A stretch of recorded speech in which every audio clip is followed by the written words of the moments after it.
সকাল সকাল এই বাড়ির রান্নাবান্না সেরে ওই বাড়িতে চলে গেছিলাম, কারণ অনেক দিন পরে মাসি এসেছে। মাসি বলল আসতে, তাই বর বলল ঠিক আছে চলো নামিয়ে দিচ্ছি। বর খাওয়া দাওয়া করেই বেরিয়েছিল, আমাকে নামিয়ে দিয়ে অফিস চলে গেছিলো।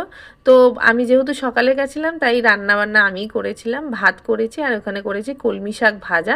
মাসি এটা তার পাশ দিয়েই তুলে এনেছিল, কেটে বেছে রান্না করেছিলাম, খুব টেস্ট হয় এই শাকগুলো। আর এখানে করেছিলাম ইলিশ মাছের মাথা দিয়ে কুমড়ো ঘন্ট। ওই বাড়িতে কালকে করেছিলাম কাতলা মাছের মাথা দিয়ে, আজকে এই বাড়িতে করেছি ইলিশ মাছের মাথা দিয়ে ঘন্ট। খুব ভালোই লাগে ইলিশ মাছের মাথা দিয়ে ঘন্টটা খেতে। আর এখানে করেছিলাম বোয়াল মাছের ঝাল বা রসা যেটাই বলতে পারো। আলু দিইনি, জিরে কাঁচা লঙ্কা বাটা দিয়ে আর নামানোর সময় একটু জিরে ভাজার গুঁড়ো দিয়ে নামিয়েছি। খুব ভালো লাগে। আলু তো এরা পছন্দ করে না, ওই জন্য আলু আর দেওয়া হয়নি।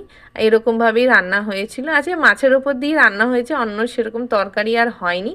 আর এখানে করেছিলাম একদম পাতলা করে পাবদা মাছের ঝোল, এটাও জিরে কাঁচা লঙ্কা বাটা দিয়ে করেছি একদম হালকা করে। আর নামানোর সময় একটু ধনেপাতা দিয়েছিলাম, মানে একদম হালকা করে। তো আজকে এই হয়েছে রান্না, কেমন লাগলো অবশ্যই জানি।